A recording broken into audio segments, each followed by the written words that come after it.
A'udzubillahi minasyaitonirrajim. Bismillahirrahmanirrahim. Innal hamdalillahi nahmaduhu wa nasta'inuhu wa nastaghfiruhu wa na'udzubillahi min sururi anfusina wa min sayyiatina a'malina. May yahdihillahu fala mudhillalah wa may yudlillahu fala hadiyalah. Asyhadu an la ilaha illallah wahdahu la syarikalah wa asyhadu anna Muhammadan abduhu wa rasuluh. Amma ba'du. Kaum muslimin dan muslimat rahimakumullah dimanapun berada, kajian kali ini kita akan membahas masalah Shiratal Mustaqim atau jalan yang lurus, yang biasa kita minta pada setiap sholat kita adalah ihdinas shiratal mustaqim shiratal ladzina an'amta alaihim. Nah, ini yang kita maksudkan jalan yang lurus di sini. Jadi sebelum kita menuju kepada jalan yang lurus itu, tentu kita harus mengerti dulu mana itu jalan untuk menuju kepada jalan yang lurus itu. Sementara di dalam Al-Quran telah difirmankan Allah, Bismillahirrahmanirrahim, Yasin wal Qur'anil Hakim, innaka laminal mursalin ala siratim mustaqim. Nah, jadi dari ayat ini kita mengerti bahwa jalan yang lurus itu adalah jalan yang diajarkan oleh baginda Nabi Muhammad SAW. Kemudian untuk menemukan jalan untuk sampai kepada menuju jalan yang lurus itu, jarak kita dengan Nabi Muhammad sekarang ini adalah sekitar 1400 hampir 1500 tahun jaraknya. Sementara di dalam Al-Quran Allah telah berfirman di dalam Fatir 31 dan 32, Bismillahirrahmanirrahim, wallazi auhayna ilaika minal kitabih wal haqqu musaddiqan lima baina yadayhi innallaha biibadihi lakhabirum basir summa aurasnal kitabal ladzi nastafaina min ibadina. Nah, di Al-Quran Allah telah menyampaikan bahwa setelah baginda Nabi Muhammad SAW itu, estafet daripada ajaran yang dibawa Nabi itu diwariskan kepada hamba-hamba yang telah dipilih oleh Allah. Ini di dalam surat Fatir ayat 31 dan 32. Dalam rangka menelusuri daripada estafet keilmuan yang diturunkan, yang diwariskan dari Nabi ini, makanya Nabi bersabda di dalam sabda beliau, dalam hadis beliau, khairun nasi qarni summa lazina yalunahum summa lazina yalunahum. Nah, dari sinilah kita akan memulai untuk mencari jalan untuk menuju kepada jalan yang lurus yang telah diajarkan dari baginda Nabi Muhammad SAW itu. Dari hadis Nabi tersebut dapat kita maknai bahwa manusia-manusia terbaik itu adalah generasiku atau generasi para sahabat. Kemudian summa lazina yalunahum, ini dimaksudkan adalah generasinya tabi'in atau orang-orang yang pernah berjumpa kepada para sahabat dan belajar tentang keilmuan agama Islam ini dari para sahabat. Ini adalah generasi tabi'in. Summa lazina yalunahum yang kedua itu adalah generasi tabi'ut tabi'in atau pengikut daripada tabi'in yang mereka ini sempat belajar kepada para tabi'in itu. Kita mengetahui rangkaian ini agar jelas bagi kita untuk mendudukkan dan mendapatkan ajaran Islam ini secara lengkap dari baginda Nabi Muhammad SAW itu, kemudian melalui jalur pewarisannya, agar utuh kita terima sampai sekarang ini tentang ajaran yang utuh atau ajaran yang kafah itu. Sekarang mari kita lihat pokok-pokok dasar ajaran Islam yang dibawa oleh baginda Nabi Muhammad SAW itu sampai kepada pewarisan 3 generasi setelah baginda Nabi Muhammad SAW itu adalah 3 pokok bab agama. Ini masih banyak daripada umat Islam ini tidak mengerti tentang 3 pokok ajaran ini. 3 pokok ajaran inilah yang telah diajarkan baginda Nabi Muhammad SAW berdasarkan hadis Jibril yang saat itu mengajarkan agama tentang dinul Islam ini kepada para sahabat. Yang hadis Jibril ini yang beliau bertanya kepada Nabi, apa itu Islam, apa itu iman, apa itu ihsan. 3 pokok bab inilah sebenarnya ajaran Islam yang dibawa oleh baginda Nabi Muhammad SAW ini, yang diwariskan terus-menerus kepada pewaris-pewaris jalan kepewarisnya sampai kepada kita hari ini. Nah, 3 pokok bab ini awalnya mulai dari zaman Nabi Muhammad SAW sampai kepada generasi Imam Ja'far Shodiq, Imam Musa Al-Kazim, sampai kepada Imam Ali Ar-Ridho. Ini masih dalam satu ajaran yang utuh, belum terbelah antara bab iman, Islam, dan ihsannya ini. Sebenarnya di dalam 3 bab ini itu adalah terbagi 2. Satu meliputi bab Islam, ini adalah berbicara masalah syariat. Sedangkan bab iman dan ihsan ini adalah berbicara masalah ilmu hakikat dan ilmu ma'rifah. Awalnya baginda Nabi Muhammad SAW ini mengajarkan 3 bab ini masih utuh. Cuman terbelahnya nanti ketika setelah adanya mulai lahir imam-imam mazhab yang belajar kepada Imam Ja'far Shodiq, yang pernah berjumpa kepada Imam Ja'far Shodiq ketika Imam Ja'far Shodiq ini membuat satu majelis atau tempat pendidikan agama di Madinah. Itu beberapa murid diantaranya itu adalah ada Imam Abu Hanifah dan Imam Malik. Jadi di antara 4.000 murid, sekitar 4.000 murid yang beliau mengajar di Madinah pada saat itu, pada masa pemerintahan transisi antara masa Bani Umayyah dan Bani Abbasiyah, beliau mendirikan majelis untuk pengajaran agama ini. Nah, disitulah Imam Abu Hanifah belajar, termasuk Imam Malik belajar. Nah, setelah mereka belajar kepada Imam Ja'far Shodiq ini, mulai nanti lahir ada namanya bab fikih Imam Abu Hanifah, ada bab fikih Imam Malik. Sementara dari jalur pewarisan anaknya, Imam Musa Al-Kazim sampai Imam Ali Ar-Ridho masih membawa ajaran ini utuh. Belum terbelah-belah antara bab iman, bab ihsan, dan bab Islamnya itu belum terbelah-belah, masih di dalam satu kesatuan yang utuh. Nah, kita memahami ini agar kita dapat menemukan jalan. Kita menemukan jalannya dulu untuk sampai kepada jalan yang lurus itu.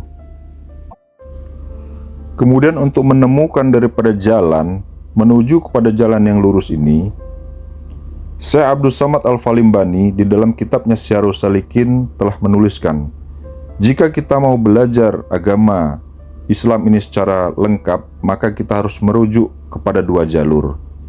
Yang pertama, kita merujuk kepada jalur keluarga Nabi. Yang kedua, kita merujuk kepada jalur sahabat. Nah, sekarang kita lihat turunnya dari zamannya Nabi sampai 3 generasi ini, estafet turunnya itu adalah sebagai berikut. Dari jalur keluarga Nabi, Nabi Muhammad SAW kemudian diteruskan kepada Khalifah Abu Bakar Siddiq, kemudian Khalifah Umar bin Khattab, kemudian Khalifah Utsman bin Affan, kemudian Khalifah Imam Ali bin Abi Thalib. Nah, di dalam hadis kisah yang dikatakan kelompok Ahlul Bait atau keluarga Nabi ini adalah termasuk Imam Ali bin Abi Thalib. Jadi kalau kita menelusuri dari keluarga Nabi, kita ikuti dulu generasi ke bawah setelah Imam Ali. Nah, di situ ada Imam Hasan, Imam Husain, dan keturunannya. Jadi setelah tampuk kepemimpinan Imam Ali diteruskan oleh Imam Hasan, kemudian terjadi pergolakan politik sehingga Imam Hasan menyerahkan kepemimpinan politik pada saat itu diserahkan kepada Bani Umayyah. Lalu Imam Hasan dan Imam Husain serta keturunannya nanti terus berfokus untuk meneruskan pelajaran ilmu-ilmu dari baginda Nabi Muhammad SAW kepada umat. Ini kita telusuri dulu dari jalur keluarga ya. Dari jalur keturunannya Imam Hasan itu banyak ulama-ulama yang dilahirkan di situ. Kemudian dari jalurnya generasi Imam Husain kan turun kepada anaknya Imam Ali Zainal Abidin, kemudian turun kepada anaknya Imam Muhammad Al-Bakir, kemudian turun kepada anaknya Imam Ja'far Shodiq. Kemudian dari Imam Ja'far Shodiq ini juga melahirkan anak yang namanya Imam Musa Al-Kazim, kemudian Imam Musa Al-Kazim melahirkan anak namanya Imam Ali Ar-Ridho. Ini adalah jalur estafet turunnya keilmuan baginda Nabi itu melalui jalur keluarga. Kemudian dari zamannya Imam Ja'far Shadiq ini kan telah mengajar yang di Madinah sekitar muridnya 4.000 tadi, yang diantaranya itu adalah Imam Abu Hanifah dan Imam Malik. Sementara dari jalur Imam Musa Al-Kazim kemudian turun kepada Imam Ali Ar-Ridho. Dari Imam Ali Ar-Ridho inilah melahirkan juga ulama-ulama, di antara yang terkenal itu adalah Syekh Ma'ruf Al-Khurki. Pada eranya Syekh Ma'ruf Al-Khurki ini, mereka masih berfokus mengajarkan bab Islam, iman, dan ihsan ini masih dalam satu kesatuan. Walaupun pada saat itu sudah ada terbentuk namanya fikih Imam Mazhab Abu Hanifah dan fikih Imam Mazhab Imam Malik. Namun Syekh Ma'ruf Al-Khurki ini masih memegang bab Islam, iman, dan ihsan ini secara utuh, karena masih diterima daripada jalur keluarga baginda Nabi Muhammad SAW, yaitu melalui Imam Ali Ar-Ridho. Bahkan pada zaman Syekh Ma'ruf Al-Khurki ini, Imam Ahmad bin Hambal dan seorang pakar hadis pada saat itu, Imam Yahya bin Ma'in, sering menimba pelajaran kepada Syekh Ma'ruf Al-Khurki ini. Walaupun Imam Ahmad bin Hambal ini yang mendirikan satu mazhab fikih yang bernama Mazhab Fikih Hambali. Namun tentang pelajaran secara utuhnya masih mereka pelajari dari Syekh Ma'ruf Al-Khurki ini. Jadi Imam Ahmad bin Hambal dan pakar hadis Imam Yahya bin Ma'in ini adalah bagian daripada murid Syekh Ma'ruf Al-Khurki juga. Nah, jika kita mau menemukan jalan untuk sampai kepada jalan yang lurus itu, maka kita harus menelusuri dari jalur keluarga Nabi ini tadi. Kita harus mengikuti sampai ke bawah, sampai zaman sekarang ini. Dari jalur mana kita bisa menemukan ajaran-ajaran yang masih komplit antara bab Islam, bab iman, dan bab ihsan ini dari jalur Syekh Ma'ruf Al-Khurki ini. Sementara dari jalur sahabat itu sudah mulai diajarkan mulai dari zaman Abu Bakar Siddiq, Umar bin Khattab, Utsman bin Affan, kemudian dari jalur sahabat Salman Al-Farisi, kemudian dari sahabat yang lain, termasuk dari sahabat Mu'az bin Jabal yang dikirim Nabi ke Yaman. Ini bisa juga kita telusuri jejak-jejak daripada murid-murid dari para sahabat ini. Cuman di kajian bab ini kita khusus membahas jalur untuk menemukan jalan yang lurus ini dari jalur pewarisan keluarga Nabi Muhammad SAW. Sampai pada masa generasi Imam Ali Ar-Ridho inilah estafet keilmuan dari baginda Nabi Muhammad SAW itu yang membawa bab Islam, bab iman, dan bab ihsan ini masih secara utuh. Belum terpisah antara bab Islam yang melahirkan fikih atau syariat dengan bab iman dan bab ihsan yang melahirkan ilmu hakikat dan ilmu ma'rifah. Nah, dari murid-murid Imam Ali Ar-Ridho inilah yang salah satu yang terkenal adalah Syekh Ma'ruf Al-Khurki. Syekh Ma'ruf Al-Khurki ini bukanlah keturunan darah dari baginda Nabi Muhammad SAW, tapi Syekh Ma'ruf Al-Khurki ini berguru langsung kepada jalur keluarga Nabi Muhammad SAW, yaitu Imam Ali Ar-Ridho. Nah, nanti dari jalur Syekh Ma'ruf Al-Khurki inilah murid-murid beliau ini yang ke bawah sampai generasi sekarang ini, muridnya itu banyak sekali yang nanti melahirkan, ada yang dari jalur generasi dari jalur Syekh Abdul Qadir Al-Jalani, ada yang nanti menurunkan dari jalur Syekh Muhammad Saman, ada nanti menurunkan dari jalur Syekh Bahauddin Naqsyabandi. Ulama-ulama inilah yang merujuk nanti bersambung silsilahnya kepada Syekh Ma'ruf Al-Khurki ini. Melalui, kalau dari jalur Qadiriyah dan Samaniyah itu melalui Junaid Al-Baghdad, sementara dari jalur Naqsyabandi itu mengambil dari jalur Abu Yazid Al-Bustami. Nah, setelah kita mengetahui daripada estafet turunnya keilmuan bab Islam, iman, dan ihsan dari Nabi Muhammad SAW sampai kepada 3 generasi terbaik, yaitu generasi sahabat, generasi tabi'in, dan generasi tabi'ut ini, dari sinilah nanti kita bisa mengetahui jalan untuk menemukan jalan Siratul Mustaqim itu. Yang dimasukkan jalan Siratul Mustaqim ini adalah tiada lain ketika kita telah mempelajari bab Islam, bab iman, dan bab ihsan ini secara keseluruhan. Dikarenakan saat ini terkadang kita tidak menemukan bab Islam, bab iman, dan bab ihsan ini secara keseluruhan diajarkan kepada satu madrasah. Oleh karenanya, lahirlah manhaj yang dinamakan Ahlus Sunnah wal Jamaah. Yang mana manhaj daripada Ahlus Sunnah wal Jamaah ini adalah menghimpun daripada 3 bab yang telah terpisah ini. Makanya ciri-ciri khusus di dalam manhaj Ahlus Sunnah wal Jamaah ini adalah yang pertama, manhaj Ahlus Sunnah ini adalah orang-orang yang mempelajari bab fikih.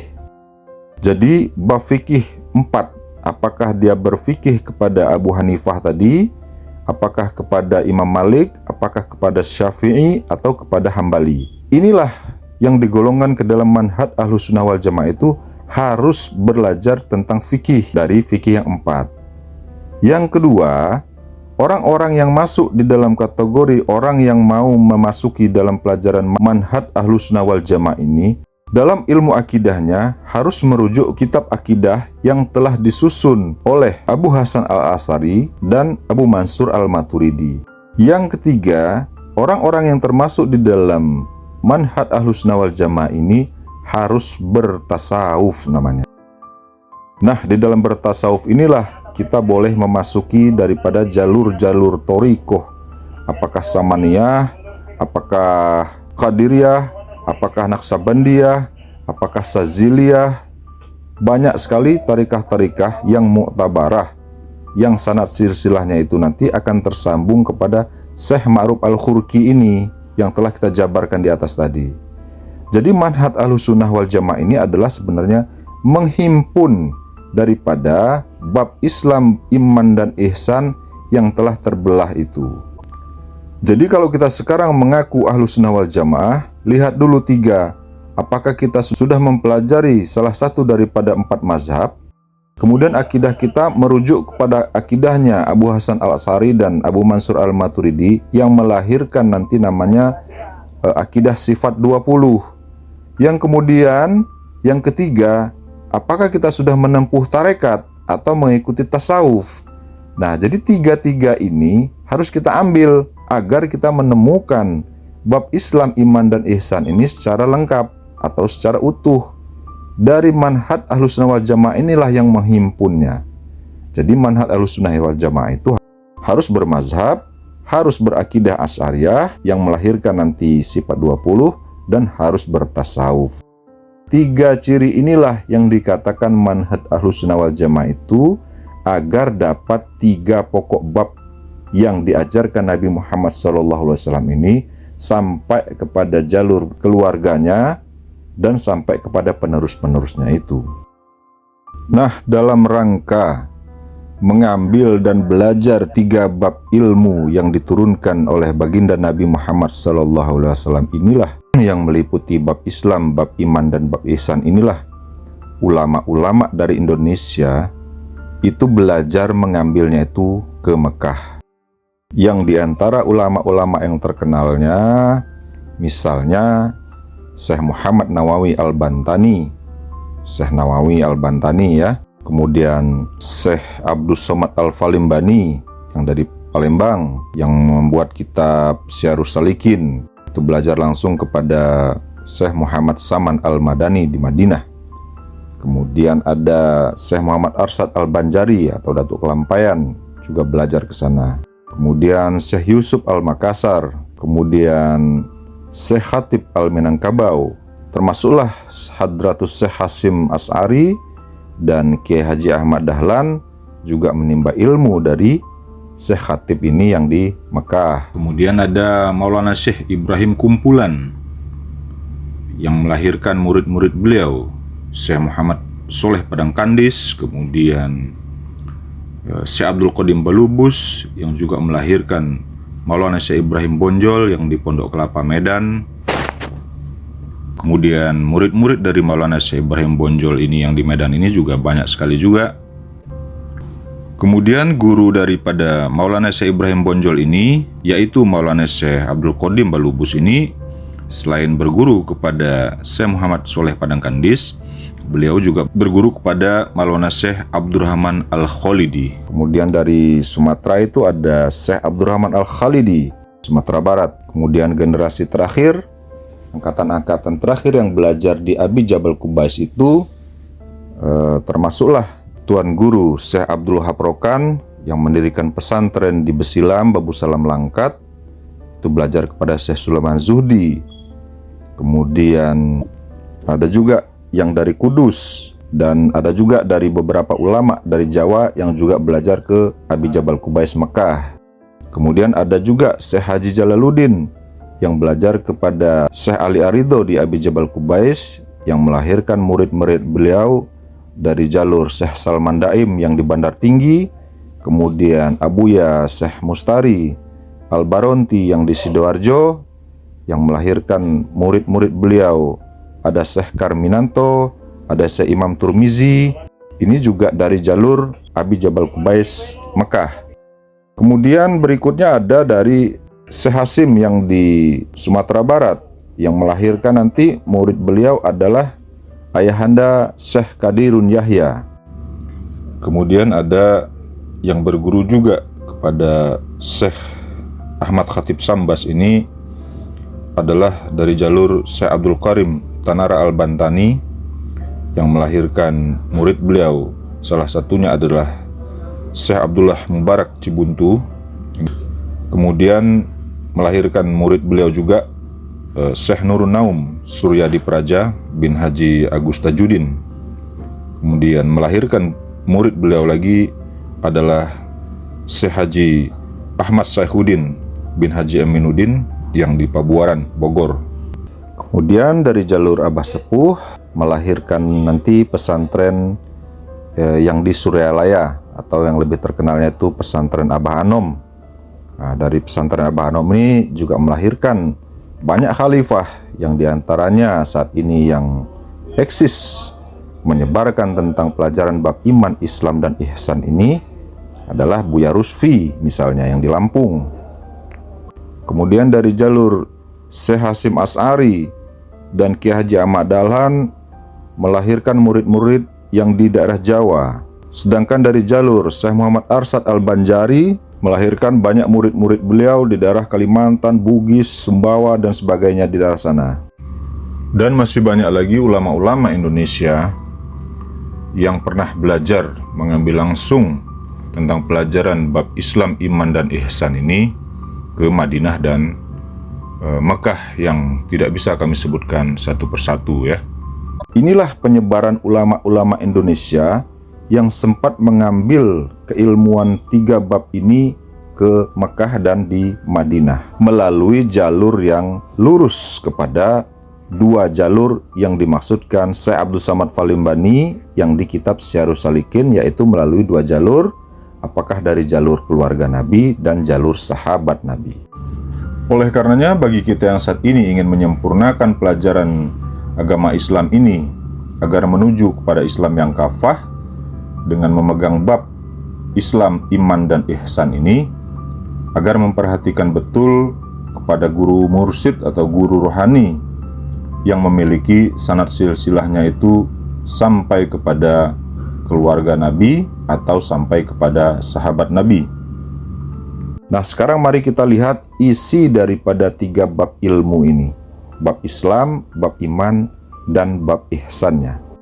Sebelum kita membahas tentang isi daripada bab Islam, bab iman, dan bab ihsan ini, kita ketahui dulu bahwa tubuh manusia itu memiliki 2 tubuh. Satu tubuh lahir yang dikatakan jasad atau badan kasar. Yang kedua itu adalah tubuh ruhani atau yang dikatakan ruh atau yang dikatakan batiniah. Nah, 3 bab pelajaran dari baginda Nabi Muhammad SAW inilah yang meliputi untuk pengaturan ilmu daripada 2 tubuh manusia itu. Pada bab Islam, itulah yang mengatur bagian jasadnya manusia, atau yang dikatakan mengatur lahiriah atau raganya manusia. Sedangkan bab iman dan bab ihsan, itulah nanti yang akan mengatur ilmu yang berhubungan dengan ruhani atau tubuh halusnya manusia.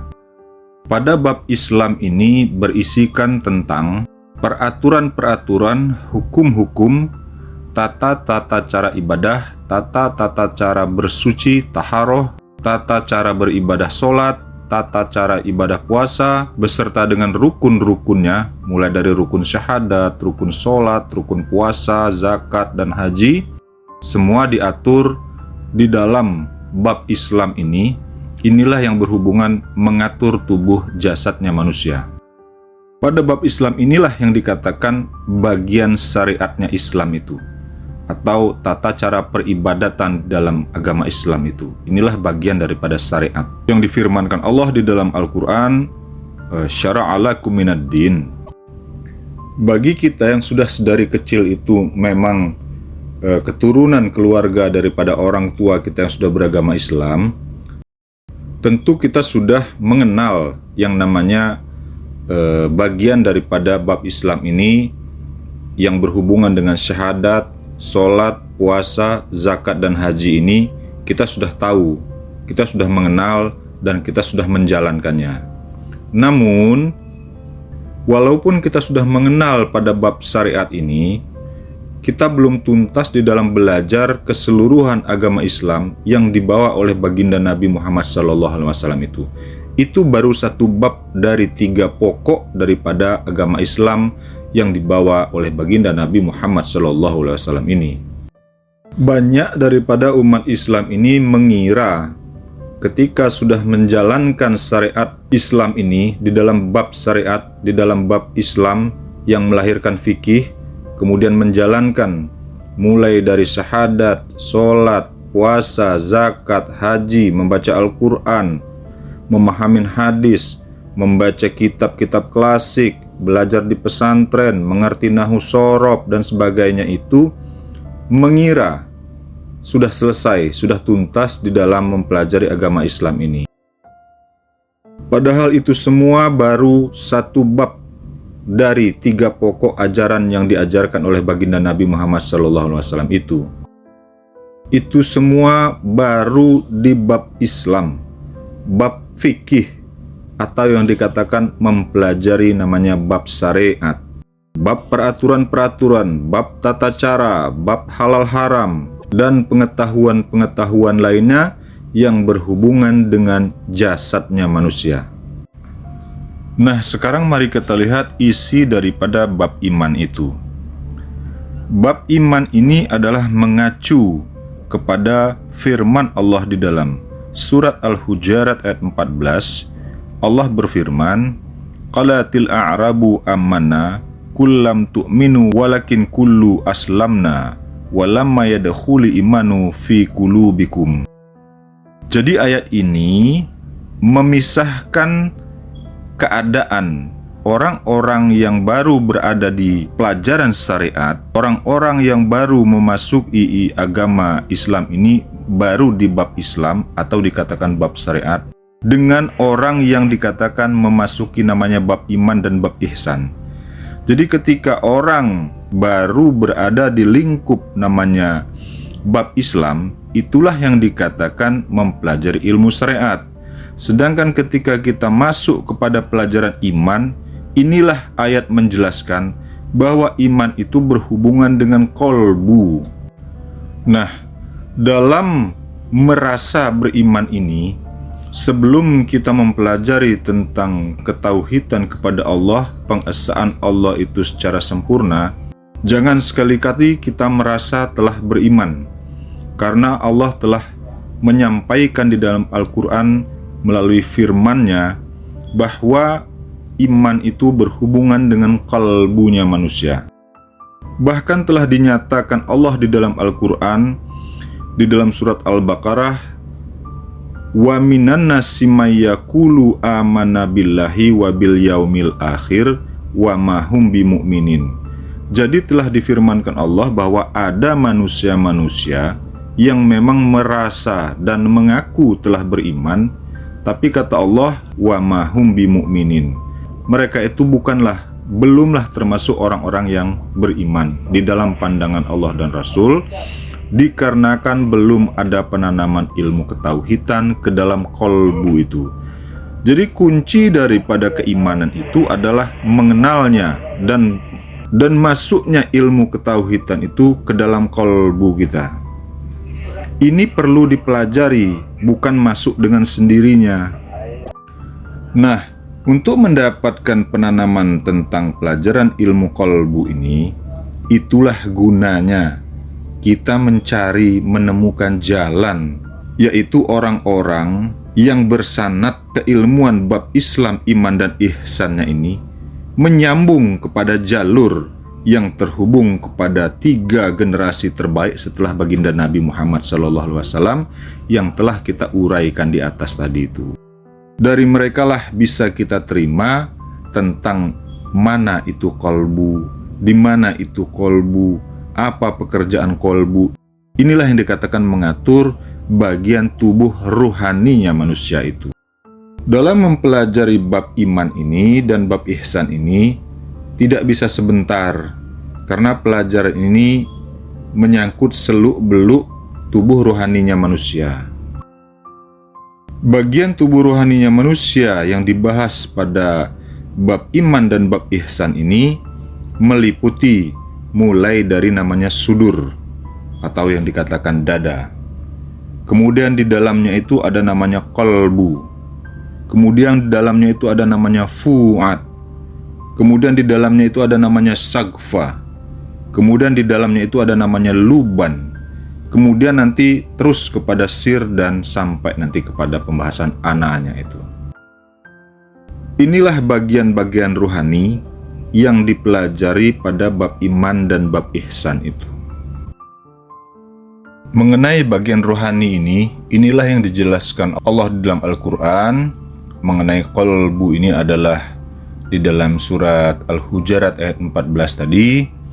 Kemudian mengenai fuad ini adalah di dalam surat An-Najm ayat 11. Allah berfirman, "Ma kadzabal fuadu ma ra'a." Sedangkan lub ini diambil dari firman Allah di dalam surat Ali Imran 190. Inna fi khalqis samawati wal ard wa ikhtilafil laili wan nahar la ayatil ulil albab.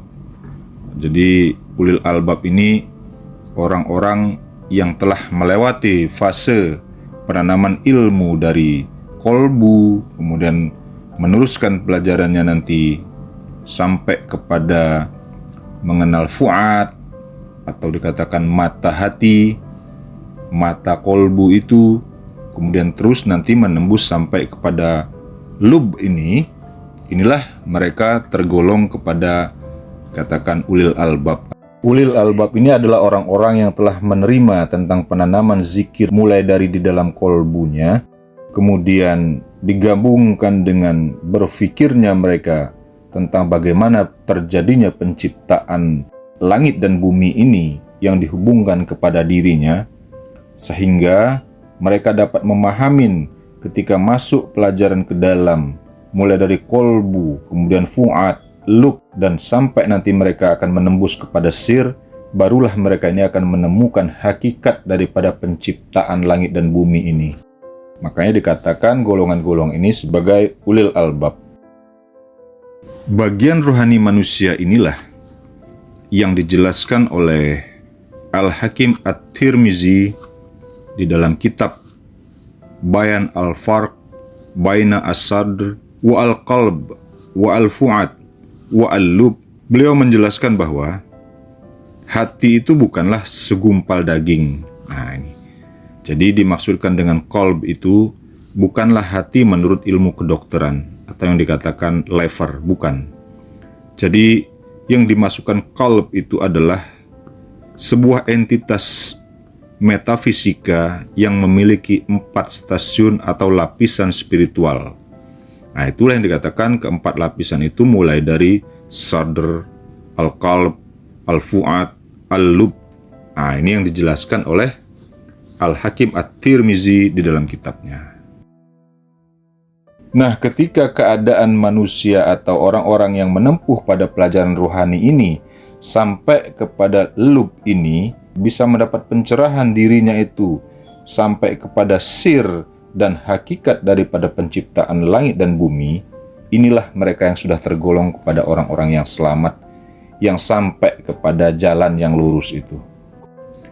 Inilah pentingnya bagi kita untuk menyempurnakan agama ini secara kafah dari sisi syariat dan sisi hakikatnya, agar kita dapat menjalankan agama ini secara ilmu lahir dan secara ilmu batin. Dan jika kita tidak menyelami, mengambil pelajaran daripada bab iman dan bab ihsan ini sangat fatal akibatnya. Inilah yang dimaksudkan Allah di dalam firman-Nya. Di dalam surat Al-Isra ayat 72, "Wa man kana fi hazihi a'ma, fahuwa fil akhirati a'ma, wa adalus sabil." Siapa saja yang buta hatinya di dunia ini, di akhirat pun pasti buta dan lebih tersesat jalannya. Kemudian di dalam surat Al-Hajj ayat 46 Allah berfirman, "Fa innaha la ta'mal absar, walakin ta'mal qulubul lati fis sudur." Sesungguhnya bukanlah mata yang ada di kepalanya itu yang buta, tetapi yang buta itu adalah hati atau qalbu yang ada di dalam dadanya itu.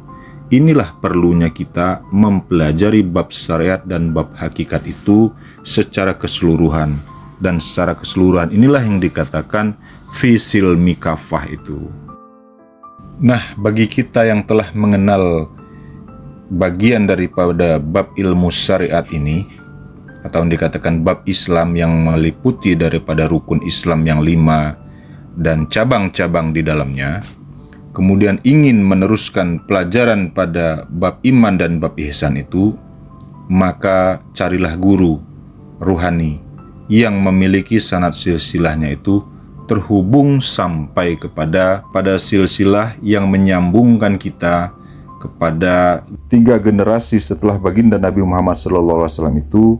Karena itulah jalan untuk mendapatkan bab Islam, bab iman dan bab ihsan ini secara lengkap. Jadi dalam mencari jalur silsilah ini, jangan sampai kita terjebak pada silsilah-silsilah yang palsu. Jadi lagi marak sekarang ini, seperti lagi ramai diperbincangkan ini adalah sanad silsilah yang tidak valid ya. Mudah-mudahan kiranya kajian ini dapat memberikan wawasan kepada kita semua untuk dapat meniti jalan kesempurnaan agama ini sebagai upaya menyempurnakan agama kita bagi diri kita, agar 3 bab ilmu yang telah diwariskan Nabi melalui pewaris-pewarisnya itu dapat kita terima dengan sempurna di dalam bab Islam, bab iman, dan bab ihsan. Kiranya Allah senantiasa menuntun kita dan senantiasa memberikan kemudahan bagi kita untuk mempelajari ilmu ini. Sampai di sini dulu kajian kita untuk kali ini. Wabillahi taufiq wal hidayah. Wassalamualaikum warahmatullahi wabarakatuh.